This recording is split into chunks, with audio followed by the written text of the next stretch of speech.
mystery, history, cryptid creatures, and paranormal activity. This is the Creeps and Crawls Mystery Hour podcast, and I'm your host, Creeps. Welcome back to our second episode, The Hungry Wendigo.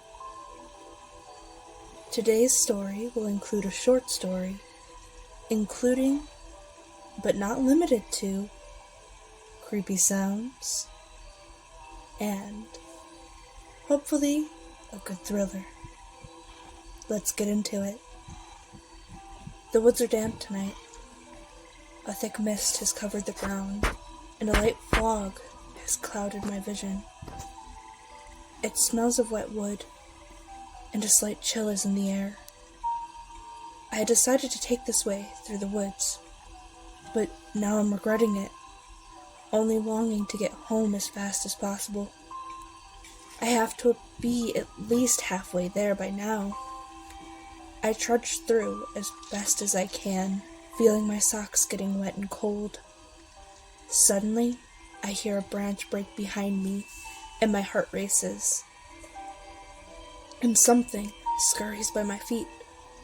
A rabbit, I tell myself, as I try to calm down, but a fast wind picks up and envelopes my body, and an unreasonable chill caresses my skin. A wave of panic rushes over me, and a smell erupts in my nostrils, changing from the wet woody scent from before into a rotten smell I didn't recognize, but could only be described as rotting flesh. I feel paralyzed with fear, so much so that I can't move. I've heard stories. People go missing in the woods. My own grandfather had told me stories.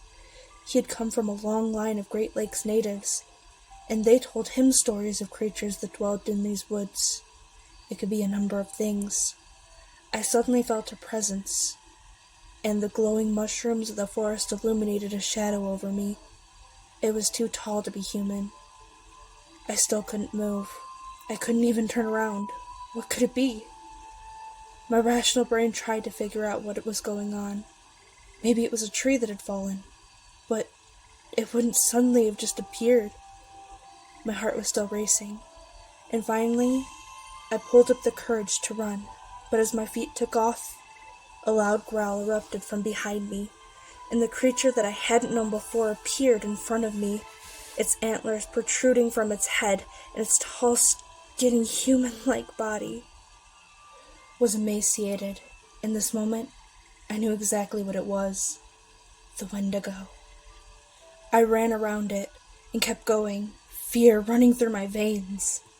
Though, I knew if it caught me, I would either become its meal or a crazed, greedy human. I couldn't seem to pick up enough pace, and it felt as though it was toying with me, like it could and would catch me if it wanted.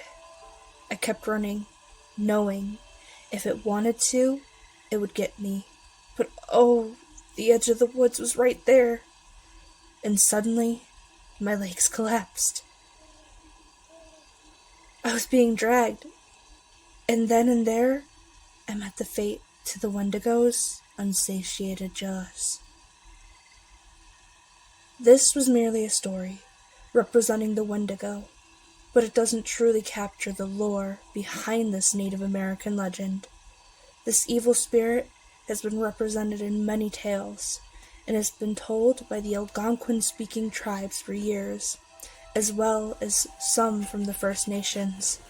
A lot of its lore has been lost to the world, and some of the depictions in the story are dramatized to give it that really lost-in-the-woods hunger feel of familiarity.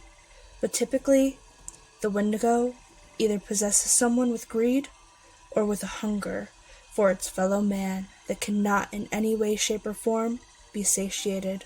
The possessed individual will hunger forever until he kills everyone and inevitably dies.